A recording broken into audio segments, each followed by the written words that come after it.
तो अब news counter में खबर को बदलते हैं, बात जयपुर की करने जा रहे हैं। जयपुर में जो कुछ हुआ है वो आपके कान खड़े कर देगा।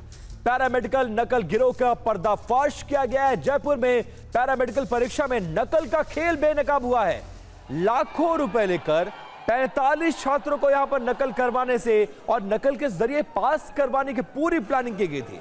इस पूरे खेल में 2 कॉलेज के संचालक, एक एचओडी और एक लेक्चरर शामिल थे। नकल का मामला सामने आते ही परीक्षा देने आए छात्र भड़क गए और नाराज छात्रों ने कॉलेज परिसर के अंदर जमकर प्रदर्शन, नारेबाजी और तोड़फोड़ की है। ये तस्वीरें देखिए।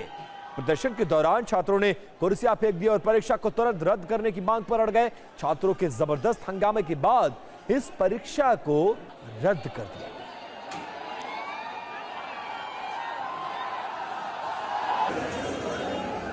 इनकी प्लानिंग ये थी कि वहाँ पर जाकर ये जो अपने इन्विजिलेटर्स हैं वो अपने सेट कर दें ताकि एग्ज़ाम में इन्विजिलेशन वीक हो सके और उसके दौरान जब ये एग्ज़ाम लिख रहे हों तो इनको थोड़ी इस तरह से अनैतिक और इस तरीके से इनको एक सहायता प्राप्त हो जाए।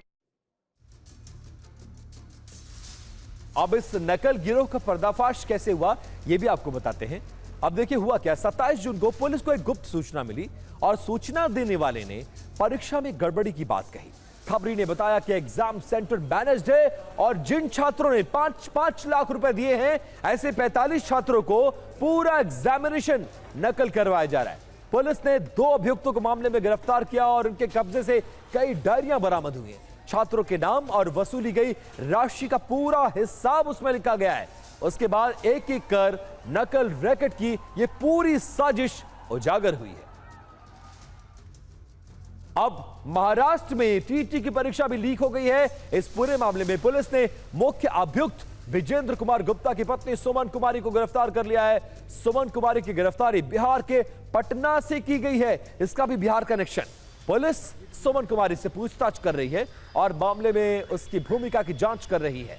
पटना से गिरफ्तारी के बाद सुमन को भिवंडी कोर्ट में पेश किया गया, जहां से उसे 6 जुलाई तक पुलिस रिमांड में भेज दिया गया है। महाराष्ट्र टीटी का पेपर परीक्षा से 24 घंटे पहले 27 जून को लीक हुआ और पेपर ठाणे से लीक हुआ। इसके बाद महाराष्ट्र स्टेट एग्जामिनेशन काउंसिल ने परीक्षा को स्थगित करने का ऑफिशियल अनाउंसमेंट किया है।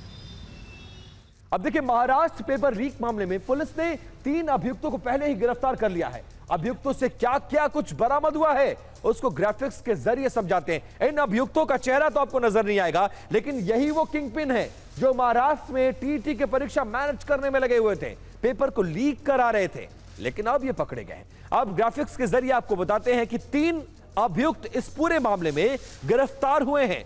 मुख्य अभियुक्त अब इस पूरे मामले में फरार बताया जा रहा है। अभियुक्तों से 4 अलग अलग टीटी के प्रश्न पत्र बरामद हुए हैं।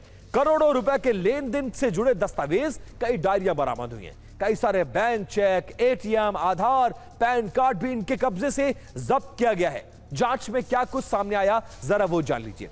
प्रश्न पत्र के बदले 1 करोड़ से लेकर 50 लाख रुपए तक की मांग की गई है। सौदा पक्का करने के लिए 25 लाख ये एडवांस मांगते थे और पेपर सॉल्व करवाने के बाद बाकी रकम देनी थी, लेकिन ये पूरा मामला भंडाफोड़ हो गया। अब इतने बड़े इंतजाम के बाद आखिरकार ये पेपर लीक का सरगना कैसे हत्थे चढ़ गया, जरा वो की ग्राफिक्स के जरिए कुछ डिटेल्स आपको बताते हैं। देखिए, इस पूरे मामले में 1729 परीक्षा केंद्र बनाए गए थे। 18,000 सीसीटीवी कैमरे इस परीक्षा में लगाए गए थे। छात्रों के लिए बायोमेट्रिक फेस रिकॉग्निशन सिस्टम लगाया गया था, लेकिन परीक्षा केंद्र के बाहर मेटल डिटेक्टर, ये सब मोबाइल इंतजाम थे। मोबाइल, इलेक्ट्रॉनिक सामानों पर रोक थी, सारे इंतजाम। लेकिन फिर भी जो पेपर लीक करवाने वाला गिरोह था वो इस बात को लेकर श्योर था कि हम पकड़े नहीं जाएंगे। अब टीटी पेपर लीक कांड के बाद महाराष्ट्र सरकार ने बड़ा फैसला किया है। महाराष्ट्र में अगले साल से टीटी एग्जाम ऑनलाइन किया जाएगा। सरकार इसे लागू करने के लिए कमेटी बनाएगी और इस तरह के पेपर लीक से बचने की पूरी कोशिश है।